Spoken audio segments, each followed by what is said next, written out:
Kwa hiyo imani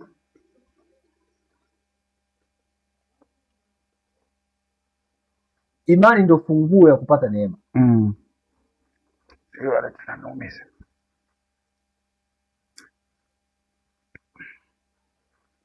Ndio.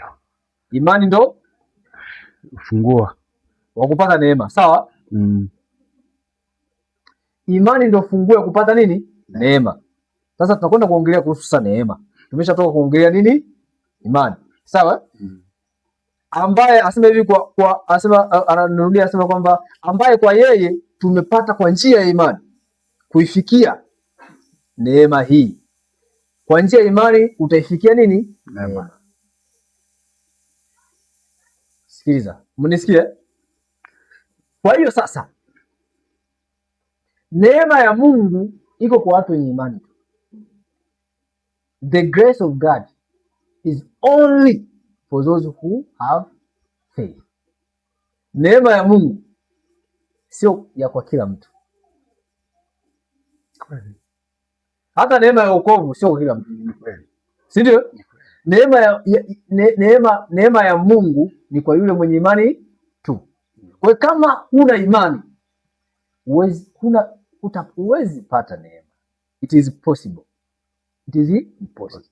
Sasa tuongee kuhusu neema. Neema ni nini? Tumeelewana watu wa Mungu? Neema ni uwezo mtu alionao. Ngoja sema kwa Kiingereza kwanza. What is grace? Grace is the ability which man has in God and not in himself. Ni uwezo mtu alionao katika Mungu na sio katika yeye mwenyewe. Ni uwezo mtu alionao katika Mungu na sio katika yeye mwenyewe. Tumeelewa tu Mungu?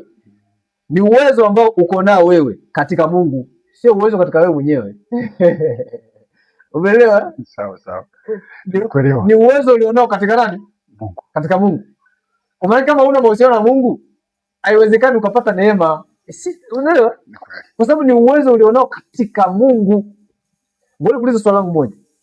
Mkuu wa mkoa, mnasikia? Mtu mpaka anakuwa mkuu wa mkoa. Ni uwezo alionao katika rais. Kweli. Haiwezekani mtu akawa mkuu wa mkoa alafu hana mahusiano na rais. Wala rais amjui. Rais anaambia kuna mtu fulani ni mkuu wa mkoa kule. Haiwezekani mpaka una mahusiano. Lazima uwe na mahusiano na nani? Na rais. Na rais utakuwa naye mahusiano kwa imani. Si ndio? Kwa maana yake neema huwezi kuwa nao kama una imani. Kwa maana yake mkuu wa mkoa ni uwezo alionao katika rais. Sio katika yeye mwenyewe. Na ndio maana mahusiano yake na rais yakiyumba, unashangaa ametumbuliwa sijui nani fulani. Ni kweli mtumishi, unasema mfano uko hai kabisa. Umeelewa hiyo kitu? Kwa hiyo maana yake neema ni uwezo mtu aliokuwa nao katika Mungu na sio katika yeye mwenyewe. Sio katika yeye mwenyewe. Sawa? Katika Mungu. Sasa uwezo utakao kuwa nao katika Mungu inategemea na mahusiano yako uliokuwa na Mungu, kwa maana yake inategemea na imani ulio nayo kwa Mungu. Ulionayo kwa Mungu. Tumeelewana sasa? Nimeshaunganisha issue ya imani na neema. Sawa sawa. Tumeelewana Kwa hiyo maana yake ili uwe na neema inabidi uwe na mahusiano na Mungu. Na huwezi kuwa na mahusiano na Mungu kama huna imani. Na neema ni nini? Ni uwezo mtu aliokuwa nao katika Mungu na sio katika yeye mwenyewe. It's the ability which man have in God, not in himself. It's the ability which man have in God, not in himself. Ni uwezo mtu aliokuwa nao katika Mungu, sio katika yeye mwenyewe.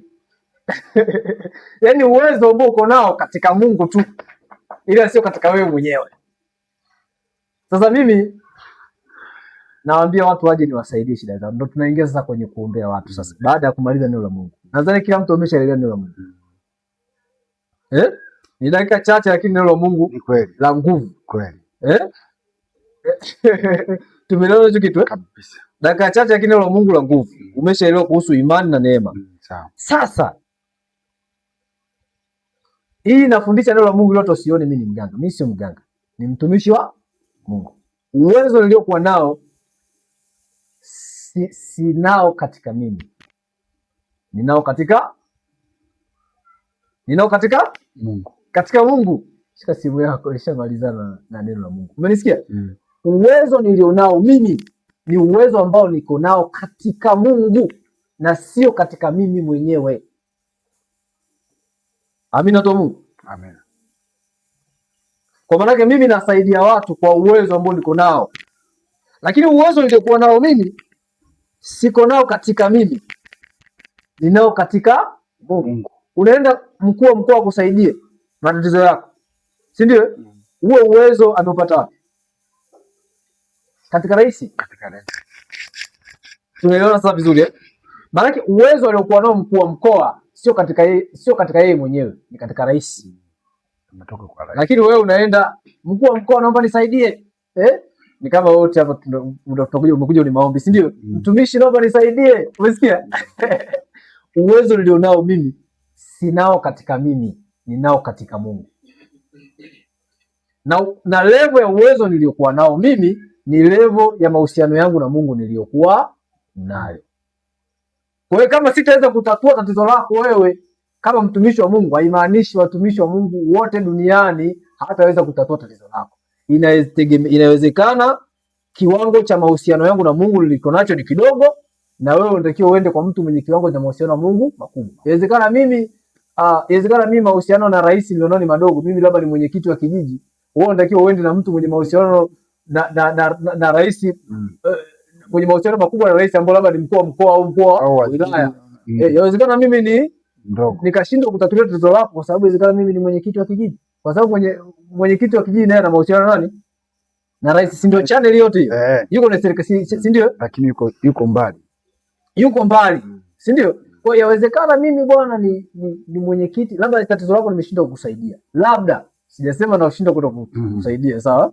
Labda mimi nimeshindwa kukusaidia tatizo lako.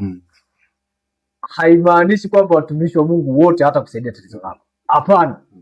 Ni mimi tu nimeshindwa kwa sababu mimi mahusiano yangu na Mungu yako ni madogo, kwa maana yake neema niliyokuwa nayo ni ndogo. Sawa? Neema niliyokuwa nayo ni ndogo. Sasa inabidi uende kwa mtu ambaye kidogo neema alionayo ni kubwa kidogo, kwa sababu pia mahusiano yake na Mungu ni makubwa kidogo. Mimi ni mwenyekiti tu wa kijiji, inabidi uende kwa mkuu wa wilaya. Na kwa mkuu wa wilaya ikiona imeshindikana, haimaanishi kwamba tatizo lako litakuwa haiwezekani. Utaenda ni ngazi nyingine, utaenda kwa mkuu wa mkoa. Amina kwa Mungu. Amen. Kwa hiyo sasa uwezo nilionao ninao uwezo katika Mungu, ambayo ndo hiyo tunaita nguvu za Mungu. Sawa? Naomba zinaitwa nguvu za Mungu. Maana yake ni uwezo mtu ako nao katika Mungu.